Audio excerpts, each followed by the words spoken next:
Assalamualaikum warahmatullahi wabarakatuh. Sebelumnya, perkenalkan nama saya Sinta Rahmatin. Saya Dewi Stianingrum. Kami dari Universitas Surakarta, Prodi Sistem Komputer, ingin mempresentasikan materi tentang Penyelesaian deadlock. Materi yang pertama, pengertian deadlock. Deadlock adalah suatu kondisi dalam sistem komputasi di mana dua atau lebih proses atau tree terjebak dalam keadaan menunggu satu sama lain untuk melepaskan sumber daya yang mereka butuhkan agar dapat melanjutkan eksekusi. Hal ini menyebabkan proses-proses tersebut tidak dapat bergerak maju, mengakibatkan kebutuhan dalam sistem.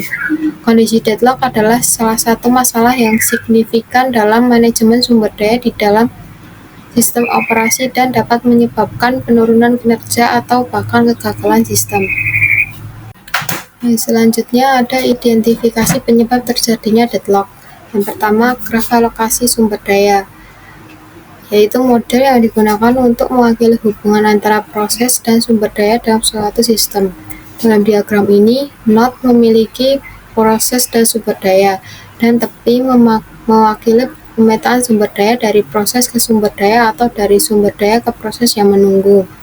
Yang kedua, jenis sumber daya yang terbatas juga dapat menyebabkan kebuntuan. Sumber daya yang sering digunakan dan dalam jumlah terbatas seperti printer, memori, dan perangkat input atau output lainnya lebih rentan terhadap kebuntuan. Yang ketiga, kesalahan dalam pengelolaan sumber daya. Kesalahan pengelolaan sumber daya seperti kegagalan dalam menerapkan protokol alokasi sumber daya yang tepat dapat meningkatkan risiko kebuntuan. Materi selanjutnya, kelebihan dan kekurangan deadlock. Kelebihannya tidak perlu mengembalikan data konteks suatu proses, lebih cepat dan sederhana, lebih fleksibel dibanding metode deadlock. Kekurangannya, jumlah kebutuhan rescue maksimum setiap proses harus sudah diketahui dari awal. Yang kedua, urutan eksekusi proses tidak dapat ditentukan dengan aturan tertentu. Yang ketiga, proses tidak boleh keluar atau exit selama masih memegang rescue. cara menghindari deadlock. Ada dua cara menghindari deadlock.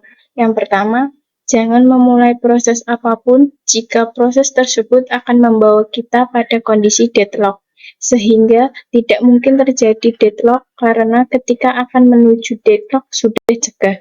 Yang kedua, jangan memberikan kesempatan pada suatu proses untuk meminta sumber daya lagi jika penambahan ini akan membawa kita pada suatu keadaan deadlock.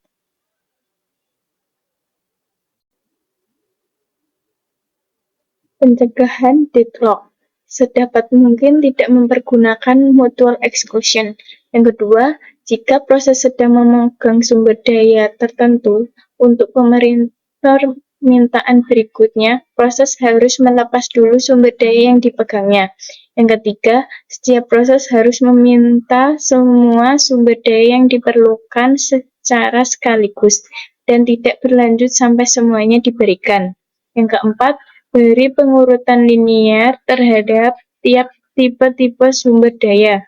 Proses hanya boleh meminta tipe sumber daya pada urutan berikutnya.